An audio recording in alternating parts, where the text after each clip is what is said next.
টাকা নাই, বিপদে পড়ছে। দোকানদারকে বলে, ভাই এই এই বাজারটা আমাকে কিছুদিনের জন্য বাকি দাও, এরপরে আমি তোমার কর্জ পরিশোধ করিয়া দিব। দোকানদার বলে, না আমি তোমাকে বাকি সদাই দিব না, এই কথা যদি আগে বলতা তোমার কাছে সদাই বিক্রি করতাম না। এই অবস্থা। ওই হুজুর বাড়ির দরজার ইমাম সাহেব দূর থেকে দেখলেন, অথবা সমাজের কিছু ভালো মানুষ যে এই জিনিসটা দেখলো, দেখার পরে দৌড়ে যায় পিছন দিক দিয়ে তার কাছে যায়, যা বলে এই টাকাটা আমি তোমাকে হাওলাত দিলাম, যাও এই টাকাটা খরচ করো, পরে একদিন তোমার যখন টাকা পয়সা হয় আমাকে এই টাকাটা ফেরত দিয়া দিও। এমন ঘটনা ঘটে না?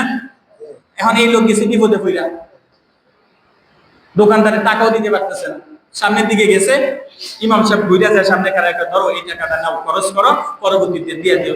না না না হুজুর টাকা লাগবে না, ফ্যাডে তো খিদা, কিন্তু তারপরে মুখে সরম, এই জন্য বলতেছে না হুজুর লাগবে না। না এই কথা বললো না, তোমার এখন বাজারটা প্রয়োজন, যাও এটা নিয়ে বাজারটা করো, সংসার চালাও, পরে কোনো এক সময় আমার টাকাটা দিয়ে দিও। বাস। এখন হুজুরের কাছ থেকে টাকা নেওয়ার পরে আগে প্রত্যেকদিন চার দোকানে বইয়া হুজুরের নামে বদনাম কইতো, হুজুরের এটা বালা না, হুজুরের ওইটা বালা না, হুজুরের চলা বালা না, হুজুরের খালি গাও থাকে, হুজুরের মসজিদে আগে আসে না, আজান এই টাইমে দিছে, পাও এমনি রাখছে, বিভিন্ন আসে না ত্রুটি, আপনাকে এনে নাই, আমি এদিকে আছি, বিভিন্ন দোষ, দোষ না হইলেও দোষ ধরে। কিন্তু আজকে যখন ইমাম সাহেব টাকা দিয়ে দিছে, এখন দোকানে দোকানে যত যাই যায় আর কিছু কয় না, চুপচাপ থাকে। এভাবে 1 মাস 2 মাস 3 মাস অতিক্রম হইয়া যায়। এই 1 মাস 2 মাস 3 মাসের মধ্যে টাকা দেওয়ার মতো অবস্থা তৈরি হয় না। কিভাবে হইবে? ঘরের ভিতরে সদস্য বেশি, যেই পরিমাণ আয় করে ওই পরিমাণ শেষ হইয়া যায়, জমানো কোনো টাকা থাকে না, যার কারণে ইমাম সাহেবের টাকাও পরিশোধ করতে পারে না। 2-3 মাস পরে কোনোভাবে আরেকজনের কাছ থেকে টাকাটা হাওলাত করিয়া ইমাম সাহেবের কাছে রওনা হয়েছে, যে ইমাম সাহেবকে বলে, হুজুর আপনার পাওনা টাকা। ইমাম সাহেব বলে, কোথা থেকে আনলা? বলে, হুজুর শরমের কথা কি বলবো, আপনার কাছ থেকে টাকা নিলাম, এখন পর্যন্ত টাকা দিতে পারি না, টাকা হাতে আসে নাই, এই জন্য আর কত তারিখ বিলম্ব করব, এই জন্য একজনের কাছ থেকে টাকা ধার নিয়ে চলে আসলাম, ওই টাকাটাই আপনার কাছে দিলাম। ইমাম সাহেব বলে, আমাকে টাকা দেওয়া লাগবে না, এই টাকাটা তুমি নিয়ে যাও, এই টাকাটা আমি হাদিয়া স্বরূপ তোমাকে দিয়া দিলাম। এই ব্যক্তি এখন বাজারের ভিতরে যায়, বিভিন্ন দোকানে যায়, আগের মতো চায়ের দোকানেও বসে, কিন্তু চায়ের দোকানে বসিয়া হুজুরের বদনামি করা তো দূরের কথা, কেউ যদি পাশে বসিয়া হুজুরের বদনামি করা শুরু করিয়া দেয়, তখন সাথে সাথে ডাক দেয়, ওই বেটা কার নামে কি কইতাছ? আমাগো হুজুরটা অনেক ভালো, আমাগো হুজুরের মতো আর কোনো হুজুর হয় না, আমাদের হুজুরের বদনামি করিও না। বুঝে থাকলে বলেন। যেই লোক কিছুদিন আগেও চার দোকানে বদনামি করছে, এখন হঠাৎ করে বদনামি করা বন্ধ করে দিচ্ছে কেন? বন্ধ করছে কেন? ওয়াজ বুঝিনি। দয়ার কারণে, দয়ার কারণে, ওই যে টাকাটা দিয়ে দয়া করছে না, এখন দয়ার কারণে আস্তে আস্তে মুখ বন্ধ হয়ে গেছে। নিজে তো কই না, অন্য কেউ যদি কইও থাকে হেরো থামিয়া দে, না রে বেটা আমগো হুজুর এমন না রে, যা খারাপ মনে করছিলাম এমন খারাপ না, আমগো হুজুর ভালো। তাহলে এই লোকের ভিতরে ভালোবাসা আসছে কিসের কারণে? দয়ার কারণে। আমি বলছিলাম মানুষ মানুষকে ভালোবাসে, অথবা একজন আরেকজনকে মহব্বত করে 3 কারণে। একটা হলো রূপের কারণে, আরেকটা হলো গুণের কারণে, আরেকটা হলো দয়ার কারণে। রূপের উদাহরণ, গুণের উদাহরণ আমি দিলাম, কালো নারী কালো হওয়ার পরেও স্বামী তাকে ভালোবাসলো গুণের কারণে। এরপরে আমি দয়ার উদাহরণ দিলাম, ইমাম সাহেবের বদনামি করা ব্যক্তিটা এরপরেও ইমাম সাহেবের কাছ থেকে টাকা নেওয়ার পরে এখন আর ইমাম সাহেবের বদনামি করে না, ইমাম সাহেবের প্রশংসা করে। কেন? দয়ার কারণে। 1 নম্বর যেটা ছিল সেটার উদাহরণ দেয়নি, যে রূপের কারণে মানুষ মানুষকে ভালোবাসে। যেমন জুলাইখা, এই ঘটনা আমরা সবাই জানি, ইউসুফ জুলাইখার কাহিনী জানি না? জুলেখা হযরতে ইউসুফ আলাইহিস সালামকে যে দেখছে, জেসুম দেখছে, ওই দিন সরাসরি দেখেন নাই। জুলেখা হযরত ইউসুফ আলাইহিস সালামকে দেখছে স্বপ্ন যুগে। সর্বপ্রথম দেখছে কোথায়? স্বপ্ন যোগে, স্বপ্নে স্বপ্নে স্বপ্নে দেখছে। স্বপ্নের ভিতরে জুলেখা ইউসুফ দেখে তার ঘরের ভিতরে, তার দরজার চৌকাঠের উপরে সুদর্শন দেহের অধিকারী, সুন্দর চেহারার অধিকারী একটা যুবক দাঁড়িয়ে আছে। তখন জুলেখা ডাক দিয়া বলে, ও যুবক, এত সুন্দর চেহারাওয়ালা তুমি কে? তখন এই কথা বলার পর সাথে সাথে জুলেখার ঘুম ভাঙিয়া যায়, ঘরের ভিতরে মনটা ভেজাল, চুপচাপ হইয়া করে কি দেখলাম গতকালকে রাত্রে, এটা কি দেখলাম। দ্বিতীয় দিন রাত্রে আবারও যখন রাত্রিবেলা ঘুমায়, ওই রাত্রের বেলা আবারও ওই স্বপ্ন যোগে হযরত ইউসুফ আলাইহিস সালামকে দেখে আবার জিজ্ঞাসা করে, কে তুমি হে যুবক, কোথায় গেলে তোমার ঠিকানা পাওয়া যাবে, কোথায় গেলে তোমাকে পাওয়া যাবে। ঘুম ভাঙিয়া যায়। জুলেখা আবারও অন্য দিনের মতো সারাদিন মন খারাপ, মনের ভিতরে টেনশন, কি দেখলাম 2 রাত্র, কোনো ঠিকানাও খুঁজে পাইলাম না। তৃতীয় দিন আবার যখন স্বপ্ন দেখে, ওই স্বপ্নের ভিতরে ইউসুফ আলাইহিস সালামকে স্বপ্নের ভিতরে জিজ্ঞাসা করেন, ও যুবক, তোমার কোন জায়গায় ঠিকানা, কোথায় গেলে তোমাকে পাওয়া যাবে, আমাকে বলো। তখন হযরত ইউসুফ আলাইহিস সালাম ওই জুলেখাকে ওই রাত্রের ভিতরে বলেছেন, স্বপ্নের ভিতরে বলেছেন, আমার ঠিকানা ওই মিশরের বাদশা আজিজে মিশরে, সেখানে গেলে তুমি আমাকে খুঁজে পাইবা। জুলেখার গোটা হিস্টোরি ভিতরে আপনি দেখবেন জুলেখা কি পরিমাণ নবী ইউসুফের উপরে পাগল ছিল, আশিক ছিল, কি পরিমাণ আশিক ছিল। গোটা ঘটনা থেকে সার সংক্ষেপ। এরপরে জুলেখা সেখানে যান, সেখানে যাওয়ার পরে দেখেন যে মিশরের যিনি রাজদরবারে বাদশা এখন আছেন তিনি ওই পুরুষ না। জুলেখা বলল, বিষয়টা কি? স্বপ্ন যোগী তো আমাকে বলছে এখানে আসলে তাকে পাবো, কিন্তু এখানে তো সেই পুরুষ পাইতেছি না। জুলেখা বুঝতে বাকি নাই যে এটা সেই পুরুষ না, সেই পুরুষ এখনো আসে নাই, সে আসবে। এরপরে অনেক হিস্টোরি হওয়ার পরে শেষের দিকে একটু বলবো, অল্প একটু আলোচনা করবো। হযরত ইউসুফ আলাইহিস সালাম যখন রাজ্যের ভিতরে রাজ্যের মন্ত্রী নিযুক্ত হইলেন, রাজ্যের কোষাধ্যক্ষ, খাদ্যমন্ত্রী নিযুক্ত হইলেন, ওই সময় হযরত ইউসুফ আলাইহিস সালাম একদিন দরবারে যাইতেছিলেন, রাজদরবারে যাওয়ার পথে পাশেই একটা কুঠরি, অনেকগুলো ঝোড় জঙ্গল, অন্ধকারাচ্ছন্ন একটা জায়গা, ওই জায়গার পাশে দিয়ে অতিক্রম করতেছিলেন। ওর ভিতর থেকে একটা আওয়াজ আসতেছে, কতক্ষণ পর পর ছোট ছোট করিয়া একটা আওয়াজ বারবার পয়গম্বর ইউসুফ আলাইহিস সালামের কানে আসতেছে। কি সেই আওয়াজ? মনে হয় যেন ভিতর থেকে কেউ বলতেছে, ইউসুফ ইউসুফ ইউসুফ ইউসুফ ইউসুফ ইউসুফ, এভাবে তাসবির মতো ইউসুফ ইউসুফ করতে আছে। হযরত ইউসুফ আলাইহিস সালাম সেখান থেকে চলে যায় রাজদরবারে। এবার যায় সেখানে সৈন্য পাঠায় দেয়, যাও ওই জঙ্গলের ভিতরে কে আছে তাকে সেখান থেকে নিয়ে আসো। হযরত ইউসুফ আলাইহিস সালামের কথা শুনিয়া সৈন্যরা সেখান থেকে যাইয়া ওই হযরত জুলেখাকে সেখান থেকে নিয়ে আসে, সামনে আসিয়া দাঁড় করায় দেয়। কিন্তু তখন জুলেখা ছিল একেবারে বৃদ্ধ, কানতে কানতে চক্ষু অন্ধ হয়ে গেছে। আর ওই ধনভাণ্ডার যা ছিল সব ইউসুফ আলাইহিস সালামকে পাওয়ার জন্য সব দান করতে করতে নিজে এখন ভিখারি হয়ে গেছে। এখন আর কিছু নেই। এখন ওইখানে যখন দাঁড় করায় দিছে ইউসুফ আলাইহিস সালাম আর জুলেখা যখন সামনাসামনি হয়ে গেছে, তখন আল্লাহ পাক রব্বুল আলামিন হযরত জুলেখার চোখের ভিতরে আল্লাহ পাক জ্যোতি ফিরিয়ে দিয়েছেন, চোখের দৃষ্টি ফিরিয়ে দিয়েছেন। হযরত জুলেখা এখন দেখতে আছে একদম সচক্ষে হযরত ইউসুফ আলাইহিস সালামকে দেখতে আছে। এখন জুলেখা ইউসুফ আলাইহিস সালামকে দেখার পরে এখন সে হাসতেছে, মৃদু মৃদু হাসতেছেন। এবার ইউসুফ আলাইহিস সালাম জিজ্ঞাসা করেন, ও নারী, কে তুমি? কেন আমার দিকে তাকাইয়া বারবার হাসতেছো? যে বস কান্দি দানা সে ইউসুফ আজবকার যাবে নামে নিশান হয়ে তলব কর। ও শূন্য, কে এই মহিলা? তাকে জিজ্ঞাসা করো আমার দিকে তাকাইয়া কেন সে হাসতেছিল, কেন আমার দিকে তাকাইয়া হাসতেছে। এবার জুলেখা বলতেছেন, বগফ তানাম কে চোরু হে তুদি দাম তোরা আজুম আলম্বর গুজিদাম গেরেফতি শাহেদে মুলকান দরাগস মরা একেবারে কি কর দি পারামোশ। জুলেখা বলতেছে, হায়, এখন রাজদরবারের রাজা হয়ে আমার মতো নারীকে বলিয়া গেলা যে তোমার জন্য দান করতে করতে ভিখারি হয়ে গেছে, যে তোমার জন্য কান্নাকাটি করতে করতে 2 চক্ষু হারায় ফেলছে, যার ঠিকানা হয়েছে আজকে জঙ্গলের ভিতরে, আমার মতো দরদি নারীটাকেও তুমি আজকে ভুলিয়া গেলা। ও দুনিয়ার মুসাফির।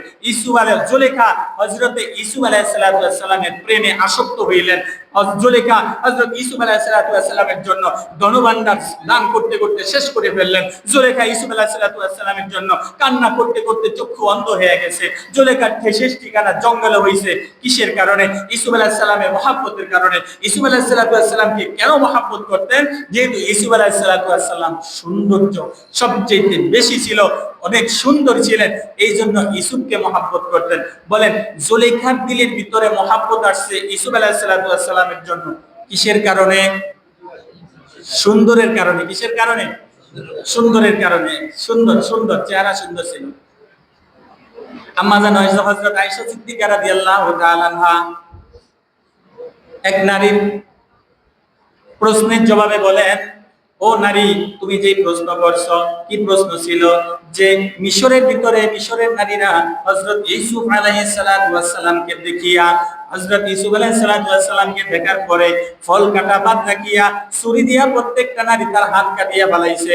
ইউসুফ আলাইহিস সালাতু ওয়াস সালামের সৌন্দর্যের মোহে পড়িয়া এমন ভাবে তাকায় রইল, এদিক দিয়া যে হাত কাটা যাইতেছে নারীরা কইতে পারে না, এত সুন্দর এত সুন্দর এত সুন্দর। তবে নারী ভালো করিয়া জানিয়া রাখো, যেই নারীরা ইউসুফ আলাইহিস সালাতু ওয়াস সালামকে দেখিয়া আঙ্গুল কাটিয়া ফেলাইছে, ওই নারীরা, ওই মিশরের ওই নারীরা যদি আমার স্বামী মুহাম্মদুর রাসূলুল্লাহ সাল্লাল্লাহু আলাইহি ওয়াসাল্লামকে দেখতো, তাহলে ওই চাকু দিয়া তারা প্রত্যেকে তাদের নিজেদের কলব কাটিয়া ফেলাইতো, কলব কাটিয়া ফেলাইতো। আমাদের নবী এমন ছিলেন। হযরত আবু হুরায়রা রাদিয়াল্লাহু অন্য সাহাবী থেকে বর্ণিত, তাকে জিজ্ঞাসা করলেন যে নবী কেমন ছিলেন, নবীর চেহারা কেমন ছিলেন, নবীর চেহারা কেমন ছিলেন? তখন সাহাবী উত্তর দেয়, কান্নাহা কিতআতুম মিনাল কমার।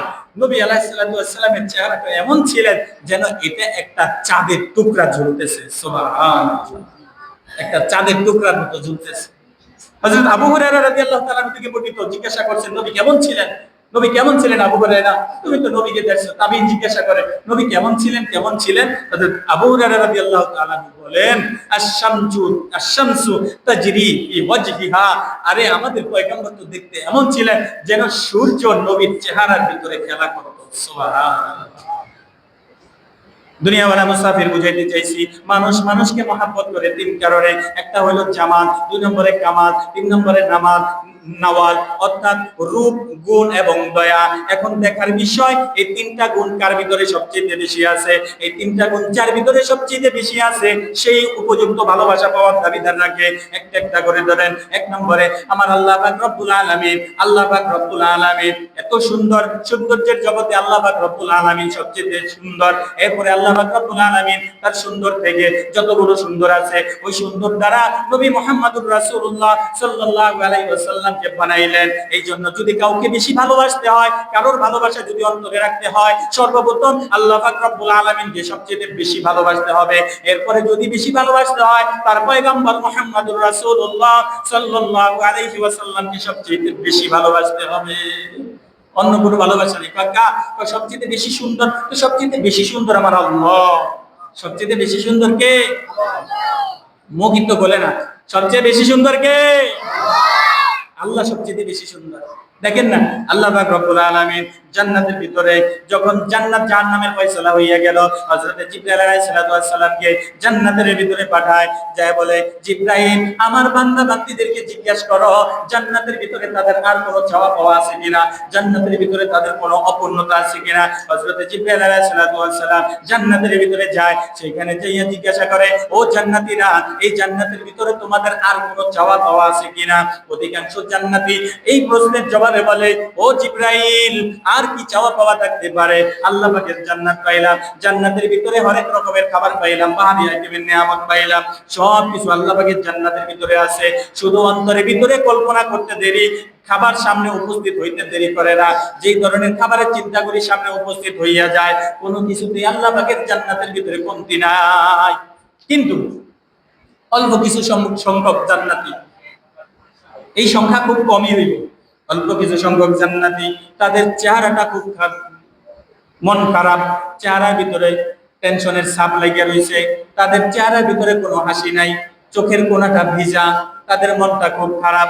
জিবরাইল আমিন যখন তাদেরকে জিজ্ঞাসা করে তখন তারা বলে ও জিবরাইল কেন আমরা এই জান্নাতের ভিতরে আসলাম, যেই কারণে এই জান্নাতের ভিতরে আসলাম এখনো পর্যন্ত আমাদের সেই কারণ হাসিল হয় নাই।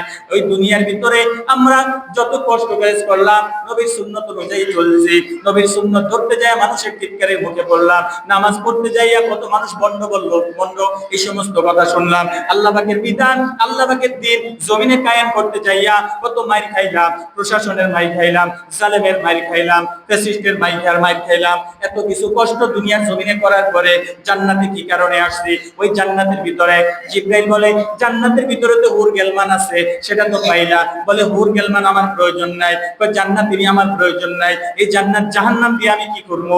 জান্নাত জাহান্নাম আমার প্রয়োজন নাই। জান্নাত ও দো জগ সে ইয়া রব क्या करो, जन्नत ओ दो जग से या रब क्या करो, आरज़ू है मैं तुझे देखा करो। হুর গেলমান जितनी नेमत है तू, सबसे बेहतर नेमत दीदार तू। জান্নাতীরা বলে, এই জান্নাত এবং জাহান্নাম দিয়ে আমি কি করব? ওই হুর গেলমান দিয়ে আমি কি করব? হুর গেলমান জিতনি নেয়ামত হায় তু, তোমার যত হুর গেলমান নেয়ামত রয়েছে এগুলা তো কোনো কিছু আমার কোনো প্রয়োজন নাই। এই জান্নাতের ভিতরে আমার যেটা প্রয়োজন, সবচেয়ে বেহতর নেয়ামতে দিদার তু। এই জান্নাতের ভিতরে আসার কারণ হইল মালিক রে শুধু আপনার দিদারের আশায়। আপনাকে এক নজর দেখার আশায় আসছে। কাকে দেখার আশায়? আল্লাহকে। বলেন না কাকে? আল্লাহ। আল্লাহকে দেখার জন্য পাগল তারা। দুনিয়া তো পাগল, কিন্তু দুনিয়াতে কি আল্লাহকে দেখা যাবে? এই চোখ দ্বারা দুনিয়াতে আল্লাহকে দেখা যাবে? কিয়ামতের ময়দানে যখন হিসাব নিকাশ হয়ে যাবে, তখনও যে চোখ থাকবে ওই চোখ দিয়ে যখন আল্লাহ পাক রব্বুল আলামিন তার কুদরতি পর্দার, তাজাল্লির পর্দার যখন 70টা পর্দা সরাইয়া দিবেন, তখন মানুষ এক নজর আল্লাহ তাআলাকে দেখবে। এক নজর দেখার সাথে সাথে এমন ভাবে বেহুশ হয়ে পড়বে জমিনে, 40,000 বছর পর্যন্ত তাদের আর জ্ঞান দিবে না। কি পরিমাণ সুন্দর সুন্দর এটা দেখার জন্য। এখন বলেন, ওয়াজ যদি বুঝে থাকেন, সুন্দর হওয়ার কারণে যদি সবচেয়ে বেশি ভালোবাসা লাগে কাউকে, তাহলে প্রথমে কাকে ভালোবাসবো? এই বলেন, কাকে ভালোবাসবো? এরপরে সুন্দর হওয়ার কারণে যদি সবচেয়ে বেশি কাউকে ভালোবাসা লাগে আল্লাহর পরে, কাকে ভালোবাসবো? নবী মুহাম্মদুর রাসূলুল্লাহ সাল্লাল্লাহু আলাইহি ওয়াসাল্লাম। কারণ আমাদের নবীজির চেহারা সবচেয়ে সুন্দর ছিল। আমাদের নবীকে আল্লাহ তাআলা গোটা সৌন্দর্য একসাথ করে তারপরে মুহাম্মদকে আল্লাহ বানাইছেন। এরপরে সৌন্দর্যকে দুই ভাগ করছেন। এক ভাগ দ্বারা পয়গম্বর ইউসুফকে বানাইছেন, আরেক ভাগ দ্বারা আল্লাহ তাআলা দুনিয়া বানাইছেন। আয়েশা সিদ্দিকা রাদিয়াল্লাহু তাআলা বলছেন, মিশরের নারীরা আমার স্বামীকে যদি দেখতো, পয়গম্বরকে যদি দেখতো, তারা হাতের উপরে ছুরি চালাইতো না, তারা কলিজার উপরে ছুরি চালাইয়া দিত। এত সুন্দর ছিল। সাহাবী বলতেছেন, আরে বদরের চাঁদ আর আমার নবীর চেহারা, দুইটার ভিতরেই আমি তাকাইছি, দেখছি বদরের চাঁদের চেয়ে আমার নবীর চেহারা সবচেয়ে বেশি সুন্দর। তাহলে ভালোবাসলে আল্লাহর পরে সবচেয়ে বেশি ভালোবাসবো কাকে? নবী। আল্লাহর পরে কারে? নবীকে। এই কথাটি আল্লাহ পাক বলছেন, ওয়াল্লাযিনা আমানু আশাদ্দু হুব্বান লিল্লাহ, যারা ঈমানদার তাদের দিলের ভিতরে আমি আল্লাহর মহব্বত সবচেয়ে বেশি। এরপরে দেখেন, মানুষ একজন আরেকজনকে ভালোবাসে দ্বিতীয় নম্বর কারণ কিসের কারণে? গুণের কারণে। কিসের কারণে? গুণের কারণে। আমাদের নবী মুহাম্মদুর রাসূলুল্লাহ সাল্লাল্লাহু আলাইহি ওয়াসাল্লামের 63 বছরের গোটা জিন্দেগিটাই তো গুণে গুণান্বিত, পরিপূর্ণ ভরা। যদি বেশি ভালোবাসা লাগে আল্লাহর পরে সবচেয়ে বেশি ভালোবাসবো গুণের কারণে, তাহলে বেশি ভালোবাসবো মুহাম্মদুর রাসূলুল্লাহ সাল্লাল্লাহু আলাইহি ওয়াসাল্লামকে। 3 নম্বরে দয়ার কারণে সবচেয়ে বেশি ভালোবাসবো। দয়া আল্লাহর পরে, আল্লাহ তো রহমাতুল্লাহ, আল্লাহ তো রহমান, রহিম, অসীম এবং সসীম দয়ার অধিকারী। আরে আল্লাহর দয়ার তো কোনো তুলনাই নেই। বান্দার উপরে প্রত্যেকটা সেকেন্ডে সেকেন্ডে দয়া। আল্লাহ তো বলেন, আরে জমিন বিছাইছি আমি আল্লাহ তোর জন্য দয়া করে, আসমান সাজাইছি আমি আল্লাহ তোর জন্য দয়া করে, আসমানে চন্দ্র লাগাইছি আমি আল্লাহ তোর জন্য দয়া করে, আসমানে সূর্য লাগাইছি আমি আল্লাহ তোর জন্য দয়া করে, জমিনের উপরে পাহাড়ি আইটেমের খাবারের ব্যবস্থা তোর জন্য করছি আমার দয়ার কারণে। আরে জমিনকে সুন্দরভাবে বিছাইছি, পানিয়ামাল মাহিদুন, কত সুন্দর করে না বিছাইছি। বান্দা আমার দয়া তোর জন্য জমিনকে বিছাইছি। ওই সমুদ্রের ভিতরে আমি তোর জন্য মাছ বানাইছি, আমার দয়ার কারণে বানাইছি। জমিনে সুন্দরভাবে চলার জন্য দুইটা পাও দিছি, তো আমি আল্লাহ তোকে চলার জন্য দিছি আমার দয়ার কারণে। চোখ দিলাম আমি দয়ার কারণে, দুনিয়া বোঝার জন্য জ্ঞান দিলাম, আকলুন ইউমাইয়িজু বিহা বাইনাল ফারকে। আর তুমি এমন সুন্দর আকল দিছি যার মাধ্যমে হক বাতিলের ভিতরে তারতম্য করতে পারো। এটাও আমি মাওলার দেওয়া নেয়ামত, আমি মাওলার দেওয়া দয়া। এই ব্যাপারে এই জন্য কবি বলেন, आए खुदा में मिस्ल तू है, क्या तुम्हारी शान है, खाके में तू जान बख्शी, क्या तुम्हारी शान है। एक कतरा गंदा पानी पर किया तू नक्शेगार, आते पाओ कान आंखों, क्या तुम्हारी शान है। कतराए ना चीज को तो मिस्ल लूलू करते हो, फिर उसे चलने की ताकत क्या तुम्हारी शान है। তাহলে আল্লাহ তাআলা আমাদেরকে যত যা কিছু দিয়েছেন, আই খোদা বে মিসলে তু হে, আল্লাহ তুমি बेमिसाल তোমার কোনো তুলনা হয় না কিয়া তোমারি শান है তোমার কি শান খাক মে তো জান বখশি মাটির ভিতরে রূহ দিয়া দিলা মানুষের কথা কয় খাক মে তো জান বখশি क्या तुम्हारी शान है एक कतरा गंदा पानी पर किया तू नक्श निगार আরে এক ফোঁটা নাপাক পানি মা আম মাহিনা দুর্গন্ধযুক্ত পানি ছিল সেই দুর্গন্ধ পানি এমন দুর্গন্ধ পানি ওই পানির নাম লজ্জার কারণে সন্তান বাবার সামনে নিতে পারে না লজ্জার কারণে ছাত্র ওস্তাদের সামনে নিতে পারে না লজ্জার কারণে ভাই বোন আলোচনা করতে পারে না এত নিকৃষ্ট দুর্গন্ধ নাপাক পানি আল্লাহ আল্লাহ তোমার কি শান সেই নাপাক পানির ভিতরে তুমি রূহ দিয়া দিছো এক কাতরা গন্ধা পানি পর কিয়া তু নকশ নেগার ওই নাপাক পানির ভিতরে কত সুন্দর না অঙ্কন করলা কত সুন্দর না অঙ্কন করলা এক কাতরা গন্ধা পানি পর কিয়া তু নকশ নেগার হাত পাও কান আঁখো क्या तुम्हारी शान है হাত লাগাই দিলা নাপাক পানির ভিতরে পাও লাগাই দিলা নাপাক পানির ভিতরে দুইটা কান দিয়া দিলা দুইটা চক্ষু দিয়া দিলা কত সুন্দর করে না সৃষ্টি করলা কতরায়ে না চিজ করতো मिसल उलू करते हो फिर उसे चलने की ताकत क्या तुम्हारी शान है ওই নাপাক পানিকে জমিনের বুকে কি পরিমাণ দামি বানায় দিলা দামি বানায় না মানুষকে মানুষ দামি কিনা ফেরেশতার চাইতেও দামি মানুষ আল্লাহ পাক রব্বুল আলামিন নিজে বলেছেন লাকাদ খালাকনাল ইনসানা ফি আহসানি তাকওয়িম অন্যায় আল্লাহ বলেন ওয়ালাকাদ কাররামনা বনি আদম আমি মানুষকে সম্মানিত করলাম কিভাবে সম্মানিত করছে ফেরেশতাদের উপরে সম্মান দেওয়ার জন্য মানুষ বানাইয়া আদম বানাইয়া ফেরেশতাদেরকে বলে এটা আমার মহব্বতের বান্দা বড় মহব্বতে আদম বানাইছি তোরা বানাইতে না করছিলি তারপরও বানাইছি বেশি চালাকি করছিলি তখন বলছি ইন্নী আলামু মা লা তা'লামুন আমি মানুষ বানাইতে যায় এত কিছু জানি যা কিছু জানি তোরা কিছুই জানোস না এই জন্য তোদের ভিতরে যেহেতু অহংকার আসিয়া গেল আমি যেন আদম না বানাই তোরাই নাকি ইবাদতের জন্য যথেষ্ট না এই অহংকার দূর করা লাগবে সকল ফেরেশতাদেরকে একসাথে করিয়া আল্লাহ পাক রব্বুল আলামিন বলেন আমার আদমকে সিজদা কর মানুষকে সিজদা করার জন্য ফেরেশতাদেরকে আদেশ করলেন সবাই ফাসাদার মালাইকাতু কুল্লুহুম আজমাউন সকল ফেরেশতারা একসাথে সিজদা করছে ইল্লা ইবলিস একজনে সিজদা করে নাই কে ইবলিস দুনিয়াওয়ালা মুসাফির বুঝাইতে চাইতেছিলাম মানুষ মানুষকে দয়ার কারণে ভালোবাসে আল্লাহ পাক রব্বুল আলামিনের দয়া আমাদের উপরে ভরপুর এরপরে জনাবে মুহাম্মদুর রাসূলুল্লাহ সাল্লাল্লাহু আলাইহি ওয়াসাল্লাম পয়গম্বর কি পরিমাণ তার উম্মতের জন্য তার দিলের ভিতরে দয়া এইজন্য পয়গম্বর আলাইহিস সালাতু ওয়াস সালাম ভালো করে বোঝা লাগবে পয়গম্বর আলাইহিস সালাতু ওয়াস সালাম দুনিয়ার জমিনে যেখানে ছিলেন সব জায়গায় উম্মতি উম্মতি উম্মতি বলতেন নবী আলাইহিস সালাতু ওয়াস সালাম তায়েফের ময়দানে উম্মতি উম্মতি আল্লাহ রাসূল সাল্লাল্লাহু আলাইহি সাল্লাম বদর প্রান্তরে উম্মতি উম্মতি করে বলেছেন আল্লাহ রাসূল বলেছেন উহুদের ময়দানে উম্মতি উম্মতি উম্মতের জন্য তার দয়া ছিল উম্মতের কান্ডারি নবী আল্লাহ রাসূল সাল্লাল্লাহু আলাইহি সাল্লাম ও দুনিয়াওয়ালা মুসাফির এর চেয়ে বড় দয়া আর কি হইতে পারে যখন কোরআনুল কারীমের ভিতরে আল্লাহ পাক রব্বুল আলামিন সূরা দুহা নাযিল করলেন ওয়াদ-দুহা ওয়াল-লাইলি ইযা সাজা মা ওয়াদ্দাআকা রাব্বুকা ওয়া মা ক্বালা ওয়ালাল আখিরাতু খায়রুল লাকা মিনাল উলা ওয়ালা সাওফা ইউতিকা রাব্বুকা ফাতারদা এই আয়াত ওয়ালা সাওফা ইউতিকা রাব্বুকা ফাতারদা ওয়ালা সাওফা ইউতিকা রাব্বুকা ফাতারদা আপনার রব আপনাকে এত পরিমাণে দিবেন যে আপনি সন্তুষ্ট হয়েই যাবেন সুবহানাল্লাহ তো বলেন না সুবহানাল্লাহ সুবহানাল্লাহ কইয়া কইতে বলেন সুবহানাল্লাহ কইলে পড়বেন আর বলবেন না ফজিলতের ওয়াজে সুবহানাল্লাহ নবীর নাম আসলো সাল্লাল্লাহ হ্যাঁ নিয়ামত পাইলে আলহামদুলিল্লাহ এটা তো ওয়াজ বুঝলে কইবেন আর আপনি যদি ঘুম যান তো সুবহানাল্লাহ কইতে কইলে আপনি কইবেন নাউজুবিল্লাহ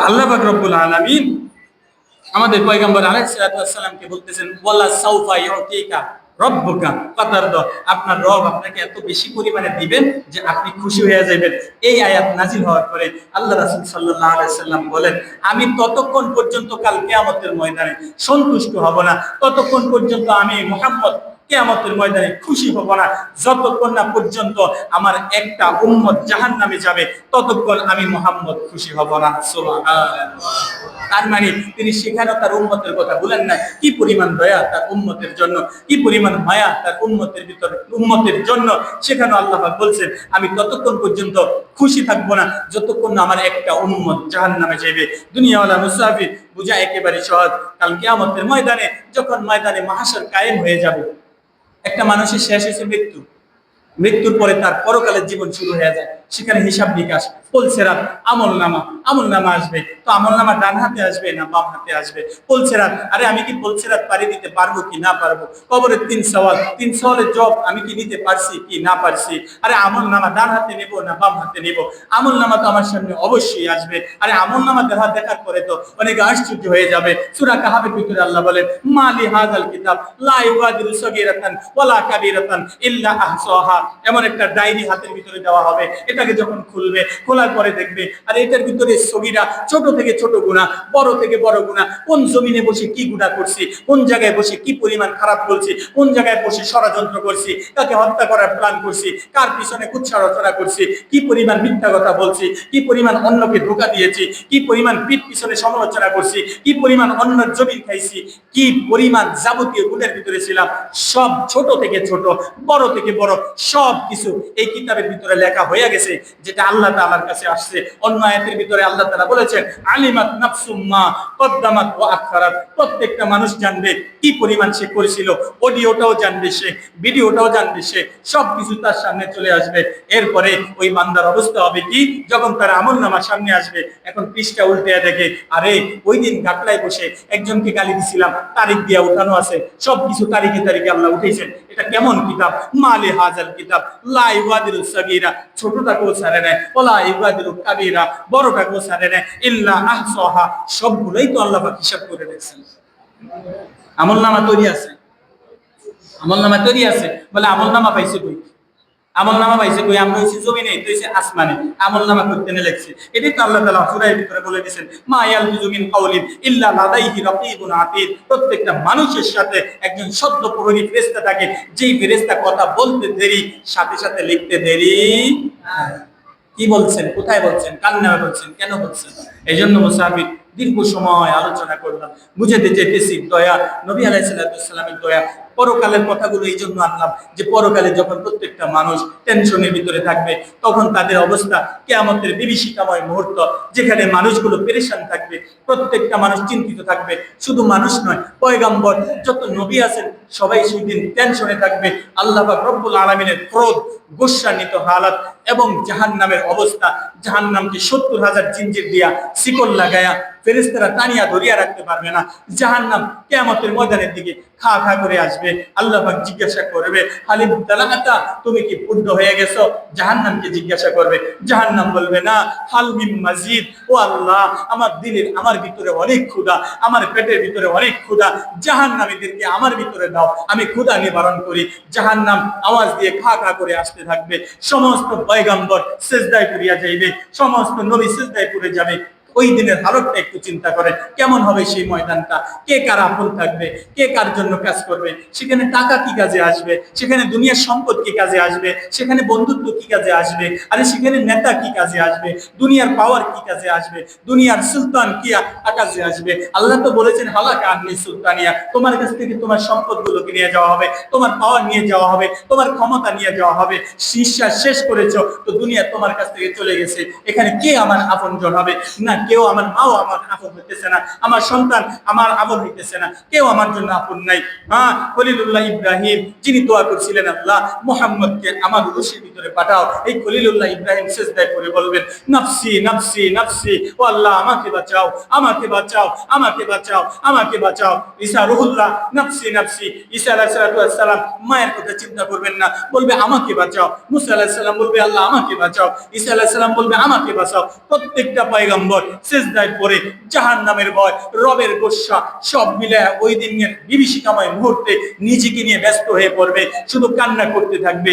এমন অবস্থায় এই গোটা মজমার এক পাশ থেকে ছোট্ট একটা আওয়াজ আসবে, ছোট্ট একটা আওয়াজ আসবে, ছোট করে একটা আওয়াজ আসবে, আল্লাহুম্মা উম্মতি, আল্লাহুম্মা উম্মতি, আল্লাহুম্মা উম্মতি। ওগো আল্লাহ আমার উম্মত, ওগো আল্লাহ আমার উম্মত, ওগো আল্লাহ আমার উম্মত। আয় আল্লাহ, আমার উম্মত গুলো আমার ঝুলির ভিতরে দিয়ে দাও, আমি এদেরকে জান্নাতে নিয়ে যাব। আল্লাহ আমার উম্মতের কি অবস্থা হবে? আল্লাহ আমার উম্মতকে তুমি মুক্তি করো। ও দুনিয়াওয়ালা মুসাফির, যে মুহাম্মদুর রাসূলুল্লাহ দয়ার কারণে যদি তাকে ভালোবাসতে হয়, তাহলে মুহাম্মদের চেয়ে আর কাউকে ভালোবাসা যায় না। ওই মুহাম্মদ সাল্লাল্লাহু আলাইহি সাল্লাম কাল কিয়ামতের ময়দানেও আল্লাহ পাক রব্বুল আলামিনের কাছে সিজদা করে বারবার বলবেন উম্মতি উম্মতি উম্মতি। আল্লাহ আমার উম্মত, ও আল্লাহ আমার উম্মত, ও আল্লাহ আমার উম্মত, আমার উম্মতের ফয়সালা করো, আমার উম্মতকে মুক্তি দাও, আমার উম্মতকে মুক্তি দাও। মহান রব্বুল আলামিন ওই মুহূর্তে আল্লাহ পাক রব্বুল আলামিন রাসূল করিম সাল্লাল্লাহু আলাইহি সাল্লামের কান্না দেখিয়া আল্লাহ পাকের দয়া আসিয়া যাইবে। আরে মুহাম্মদ, তুমি তো আমার প্যারে পয়গম্বর। মুহাম্মদ, জমিনে বহুত মাইর খাইছো আমার ধর্মের জন্য, এতিম বানাইয়া দিছি দুনিয়ার জমিনে। আরে 6 বছরে তোমার মাকেও তোমার কাছ থেকে তুলে আনছি, কত নির্যাতনের সম্মুখীন হইছো, চাচারা তোমাকে নির্যাতন করছে। আরে তোমাকে 3 বছর পর্যন্ত অবরুদ্ধ করে রেখে রাখছে, তোমাকে 3 বছর পর্যন্ত তুমি গাছের পাতা খায়া জীবন কাটাইছো, এরপর তোমাকে আঘাত করা হয়েছে। এত নির্যাতনের পরেও মুহাম্মদ আপনি মাথা উঠান, ও আমার দোস্ত, ও আমার হাবিব, আপনি মাথা উঠান। এরপর আসাকা ইসপা তুষাপ্পা সাল তোতা, হে মুহাম্মদ মাথা উঠান, আপনি সুপারিশ করুন, আপনার সুপারিশ কবুল করা হবে। আপনি যাচনা করুন, আজকের দিনে আপনি যা চাইবেন সব দিয়ে দেওয়া হবে। মেরে ভাইও, বুঝাইতে চেয়েছি সে দয়ার নবী, মায়ার নবী, তাকে ভালো না বেশি আপনি কাকে ভালোবাসবেন? আসুন তাকে ভালোবাসি, তার জীবনকে আঁকড়ে ধরি। নবী মুহাম্মদ কি বলছেন, নবী মুহাম্মদের তরিকা কি, তার জীবনের সফলতা কি, এই তরিকায় চললে লাভ কি? মুহাম্মদ সাল্লাল্লাহু আলাইহি সাল্লামের তরিকা মতো যে বান্দা দুনিয়াতে চলতে পারবে, আল্লাহ পাক রব্বুল আলামিন তাকে স্বাগত জানাবেন, জান্নাত তার জন্য অপেক্ষমান। আরে নবী মুহাম্মদুর রাসূলুল্লাহ যে কালেমা নিয়ে আসছেন, লা ইলাহা ইল্লাল্লাহ মুহাম্মাদুর রাসূলুল্লাহ, এই কালেমা একবার পড়ছে আর জীবনে কোনো নেকের কাজ করতে পারে না, কালেমা একবার পড়ছে অন্য কোনো বিধান আদায় করতে পারে না। বলে আল্লাহ বলেন, জানো এই কালেমার বিনিময়ে আমি কি দিব? এই কালেমার বিনিময়ে আমি রব কি প্রস্তুত রাখছি? আল্লাহ তাআলা বলেন, এই জাররা পরিমাণ ঈমানের বদৌলতে আমি আল্লাহ এই বান্দাকে এমন একটা জান্নাত দিব, যেই জান্নাতটা হবে দুনিয়ার 10 দুনিয়ার সমান। জাররা পরিমাণ ঈমানের বিনিময়ে হচ্ছে 10 দুনিয়া পরিমাণ জান্নাত। কয় দুনিয়া পরিমাণ? 10 দুনিয়া পরিমাণ। এই জন্য আসেন, আবার এখানেও কথা আছে, অনেকে নাস্তিকের বাচ্চারা আছে, এটা বিশ্বাস করতে চায় না, একবারে যদি 10 দুনিয়া পরিমাণ জান্নাত দেয়, তো এত হাজার কোটি, শত কোটি, লক্ষ কোটি মানুষকে জান্নাত দিব, আল্লাহ এত জায়গা পাইব? আল্লাহর জায়গার অভাব আছে? আল্লাহর জায়গার অভাব আছে? এটা হচ্ছে বেকদরে ঈমান, বেকদরে মহাব্বত। যার ঈমান যে পরিমাণ, তার ধারণা সেই পরিমাণ, তার দিলের হালত যেমন এই পরিমাণ জিজ্ঞাসা করবো। এটা বুঝার জন্য একটা উদাহরণ নেন। পুকুরের ভিতরে বসি দিয়ে মাছ ধরে কি ধরে না? মাছ ধরে না? সিজনে নদীর ভিতরে বোয়াল মাছ ধরে না? কি পরিমাণ মশলা তৈরি করে রাখে আগের থেকে, ভালো সুস্বাদু খাবার তৈরি করে, মশলা তৈরি করে, সব নিয়ে বসে, এভাবে মাছ ধরে না? এমন মনে করে পুকুর পাড়ে মিশা মাছ ধরতে প্রস্তুতি নিচ্ছে, খুব সুন্দর মশলা তৈরি করছে, সুগ্রাম মারছে পুকুরের মাঝে, এরপরে বসি ফেলাইছে, বসি ফেলানোর পরে পুকুরের তলার মাছ অনেকদিন পরে এত সুন্দর গ্রান গোটা পুকুরের ভিতরে ছড়াইয়া পড়ছে। সমস্ত মাছেরা গ্রান পাইয়া খাবারের দ্বারে দৌড়ে আছে। কে কিভাবে খাবে এটা চিন্তা ভাবনা করতেছে চারদিক থেকে, একটা গল্প আর কি, চিন্তা ভাবনা করতেছে কে কি খাবে, কিভাবে খাইবে। ঠিক এই মুহূর্তে ওই পুকুরের মুরব্বী শ্রেণীর একটা মাছ, বয়স্ক একটা মাছ দৌড়ে আছে সেখানে। এই তোমরা কি করতেছো? আমরা খাবার খাবো, কিভাবে খাবো চিন্তা ভাবনা করতেছি, প্রিপারেশন নিতেছি, কত সুন্দর গ্রানযুক্ত খাবার। বলতেছে না, খবরদার, এই খাবার কেউ খায়ও না, এই যে খাবার আছে এই খাবারে কেউ মুখ লাগায়ও না। যদি এই খাবারের ভিতরে মুখ লাগাও তাহলে এটার সাথে একটা চুমা আছে, ওই চুমাটা লইরে উঠবো, ওইটা লড়লে ওই উপরে তোমার জন্য আজরাইল একটা বসে আছে, ওই আজরাইল খবর পাইবো তুমি যে নিজ থেকে এটা গ্রহণ করছো, তখন একটা টান দিব, এক টানের লগে তুমি আরেক জগতে যায় পড়বো। এখন খাবার সামনে, সুন্দর খাবার, মনে করেন অনেকদিন পরে মসজিদে যদি বিরিয়ানি দেয় কোনোভাবে, গেরান কোটা এলাকায় সরাই কি সরাই না? ওই দিন সংবাদ দেওয়া ছাড়াই মসজিদে মুসল্লি বেশি হয় কি হয় না? পোলাপান আইসা আগাইয়া যায়, কেন? গেরান চারিদিকে মুহমুহ করতেছে। এখন মাছ ও গেরানে সব উপস্থিত, খাইব। এই মুহূর্তে আইসা মুরব্বী শ্রেণীর মাছ ফতুয়া দিয়া দিছে, এতেরা হুদা ফতুয়া দিয়া কিসে এলাই, এতেরা কামের কাম কিছু করে না, কামের কাম এলে এতেরা ফতুয়া দেয়। এতদিন পরে কত সুন্দর ভালো খাবার পাইলাম, একটু খাইমো মনোযোগ দিয়া, এই মুহূর্তে এতে ফতুয়া দিতে মন চাইছে, এতে কইতেছে যে এটা মুখ লাগাইতাম না, এটার লগে বলে কি সুমা আছে, আবার এটার লগে আবার বসাইছে, সিপ আছে, আজরাইল একটা আছে। আচ্ছা হুজুর কোনছে আপনি যে কইছেন এই যে এক টান দিয়ে উপরে আরেক জগতে লয়ে যাবো, এই জগৎটা কত দূর বুঝলেন? মাছের ধন টান দিব উপরে এখন না, অন্ত এই জগৎটা কত দূর? আমাকে পুকুরের তলা সমান, কয় না এই জগৎটা আরো বড়। কয় আমাকে পুকুরের 3টা সমান, কয় না আরো বড়। কয় 6টা সমান, কয় আরো বড়। তাই এই সমস্ত ফালতু কথাবার্তা আর কয়েন না, তোমরা খাও দাও ফুর্তি করো, তোমাদের মতো তোমরা খাও। এই কথা কইয়া সবাই খাবারের ভিতরে মুখ লাগাই দিছে। এরপরে যা হওয়ার হয়েছে, পুকুরের তলার মাছ যে উপরের জগতের আয়তন যেমন তার বুঝে আসে না, যারা বেঈমান নাস্তিক, যারা আল্লাহকে বিশ্বাস করে না, পরকাল বলতে বিশ্বাস যাদের অন্তরে নাই, তারাও মাওলা পাকের জান্নাত সম্পর্কে কোনো ধারণা রাখতে পারে না। আল্লাহ রাসূল সাল্লাল্লাহু আলাইহি সাল্লাম হাদিসের ভিতরে বলেন, ও আমার সাহাবারা, একটা ডিম সংগ্রহ করো, ওই ডিমটাকে 2 ভাগ করো, 2 ভাগ করার পরে ডিমের একটা খোসাকে গোটা পৃথিবীর মাছ সেন্টার তলব করো, তালাশ করো।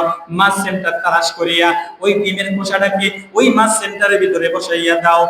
আর এবার চিন্তা করো, ওই ডিমের খোসার ভিতরে যেই জমিনটুকু আছে এইটা হইল দুনিয়া, আর ওই ডিমের খোসার বাইরে যতগুলো জমিন আছে এইটা হইল মাওলা পাকের জান্নাত।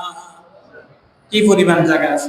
এই জন্য আসুন আজকের এই সিরাতুন নবী মাহফিল থেকে আমরা খুবই কিছু আমল সংগ্রহ করি। আরে ভাইও, আমরা তো চলেই যাব দুনিয়া ছেড়ে, সিদ্ধান্ত নাকি? সবাই মরবো না? চলেই যাব, এটা সিদ্ধান্ত। কুল্লু নাফসিন যায়কাতুল মাউত, এই আয়াত আমরা অনেকেই পারি। মরে যাব, এটাই সিদ্ধান্ত।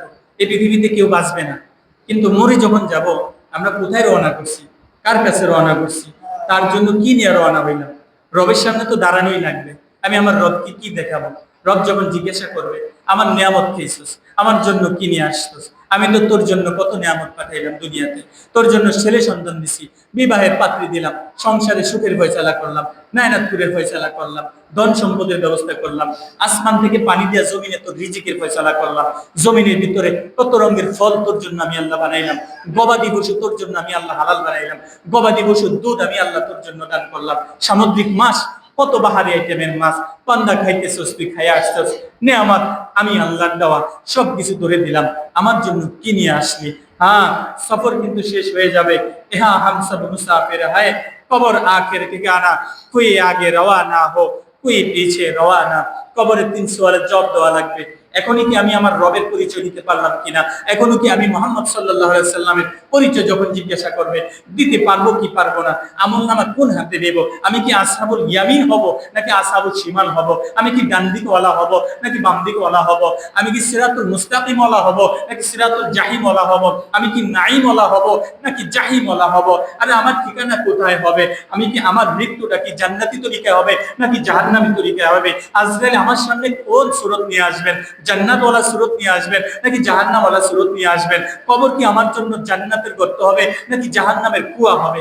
এই চিন্তা ভাবনাগুলো প্রত্যেকটা মুহূর্ত যদি আমি আমার সাথে রাখতে পারি, আরে আমাকে তো আল্লাহ বানাইছেন, তো কি কারণে বানাইলেন? আমাকে আল্লাহ বানাইছেন, কেন বানাইলেন? আমার গন্তব্য কোন পর্যন্ত? এক জায়গায় যেহেতু আমার গন্তব্য শেষ হয়ে যাবে, মৌতু কাসিম কুল্লু নাফসিন শারিবু, কবরু বাইতিন কুল্লু নাসিন দাখিলু। ये चमन सहरा भी होगा, ये खबर बुलबुल को दो ताकि अपने जिंदगी को सोच कर कुर्बा करे। अरे ये चमन, এই বাগান শেষ হয়ে যাবে, এই বাগান ধ্বংস হয়ে যাবে। ও বুলবুলি, ভালো করে জেনে রাখো, ये खबर बुलबुल को दो, বুলবুলিকে জানিয়ে দাও যে এই বাগান আর থাকবে না।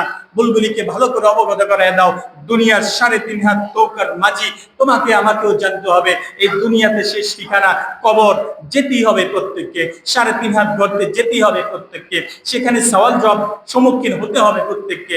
কবরে যাব তো কবর কি অবস্থায় হবে? আরে ভাই, কবরের ব্যাপারে তো আল্লাহ পাক রব্বুল আলামিন তার নবীকে ভয় দেখাইছেন। নবী তার নিজের কন্যাকে বলছেন, ও ফাতেমা ইনকাজি নফসকে, তুমি তোমার নিজেকে বাঁচাও। সেখানে তুমি মুহাম্মদের কন্যা পরিচয় দিলে কবর তোমাকে ছাড়বে না। তুমি হাসান হুসাইনের আম্মা, এই পরিচয় দিলে কবর তোমাকে মাফ করবে না। তুমি আলীর স্ত্রী, এই পরিচয় দিলে তোমাকে মাফ করবে না। তুমি জান্নাতি রমণীদের সর্দার হবে, এই পরিচয় কবর তোমাকে মাফ করবে না। কবর আপনাকে আমাকে প্রতিদিন ডাক দিয়ে বলে, মুসাফির আজকে দুনিয়ার জমিনে আসো, কালকে আমার পেটের ভিতরে আশা লাগবে, তো আমার কাছে আসলে কি নিয়ে আসবা? ভালো নেক আমল নিয়ে আসবা, আমার হুসনে মুআমালা পাইবা, সদ আচরণ পাইবা। আর যদি খারাপ কিছু নিয়ে আসো তাহলে আমার চেয়ে খারাপ আর কাউকে দেখবে না। আল্লাহ রাসূল সাল্লাল্লাহু আলাইহি সাল্লাম বলেন, আল কবরু রাউযাতুম মিন রিয়াজিল জান্নাহ আও হুফরাতুম মিন হুফারিন নার। কবর হয়তো জান্নাতের একটা টুকরা হবে কারোর জন্য, নতুবা জাহান্নামের কুয়া হয়ে যাবে। এখন আমার জন্য কি জাহান্নামের কুয়া নাকি জান্নাতের টুকরা? এই হিসাব লাগাইয়া তারপরে কবরে যাওয়া লাগবে। আপনার আমার রব কোরআনুল কারীমের ভিতরে বলেন, ওয়ালা তামুতুন্না ইল্লা ওয়া আনতুম মুসলিমুন, ওয়ালা তামুতুন্না ইল্লা ওয়া আনতুম মুসলিমুন। আরে পরিপূর্ণ আনুগত্যশীল না হয়ে কবরে রওনা দিও না, পরিপূর্ণ আনুগত্যশীল না হয়ে, মুসলমান না হয়ে মৃত্যুর বিছানায় পড়িও না। মওত তো যাওয়াই লাগবে, মওত তো হইবে 100%। জমিনের বুকে আসছি, মৃত্যু তো হবেই। এই জন্য কি নিয়ে আসলাম, কি লয়ে রওনা করলাম, কতদিনের সফর নিয়ে আসলাম, সফর কতদিন শেষ হয়ে গেছে, আর কয়দিন বাকি আছে, কোন দিন আমার ঠিকানা চলে আসবে, আমাকে চলে যাওয়া লাগবে। 3 খান কাপড় আমার জন্য অপেক্ষমান, ওই মসজিদের পালকি আমার জন্য অপেক্ষমান, ইমাম সাহেব 4 তাকবীরে নামাজ দিবে অপেক্ষমান, কিছু মুসল্লি অপেক্ষমান, দোয়ানের জন্য কিছু মানুষ অপেক্ষমান, 3 কাপড় পরানোর জন্য কিছু মানুষ অপেক্ষমান, পারিবারিক কান্নাকাটির একটা পরিবেশ তৈরি হবে অপেক্ষমান। আরে সবাই আমাকে নিয়ে রোনাজারি করবে অপেক্ষমান, আমার লাশের খাটিয়ার পিছনে আমার সন্তান দৌড়াইবে কানবে অপেক্ষমান, আরে আমার স্ত্রী বিধবা হবে অপেক্ষমান। সব কিছু এই দুনিয়া পর্যন্ত শেষ, আমি আমার কবরে কি নিয়ে রওনা হইলাম সেটা হলো আমার জন্য দেখার বিষয়। क्या ज़माना लाया मुसाफिर सफर तेरा है बोए, रंज के दरिया में कश्ती मौज तूफान व मजीद, मुकदा को है दिखाना एक दिन कब्र में होगा ठिकाना एक दिन। এই চেহারা নিয়ে রবের সামনে দাঁড় হওয়া লাগবে, হিসাব নিকাশ নিয়ে রবের সামনে দাঁড় হওয়া লাগবে। সফর কিন্তু একদিন শেষ হয়ে যাবে। আল্লাহ পাক রব্বুল আলামিন এই কথাগুলো বেশি চেয়ে বেশি স্মরণ করে কবর পথের সামানা গোছানো, কবরের প্রস্তুতি নিয়ে কবরে যাওয়ার তৌফিক দান করুন। আল্লাহ পাক যতটুকু আলোচনা এই পর্যন্ত হয়েছে, বিশেষ করে আমি এবং আমাদের সকলকে এই আলোচনার উপরে ভরপুর আমল করার তৌফিক দান করেন। জোরে বলি আমিন। ওয়া আখির দাওয়ানা আনিল হামদুলিল্লাহি রাব্বিল আলামিন।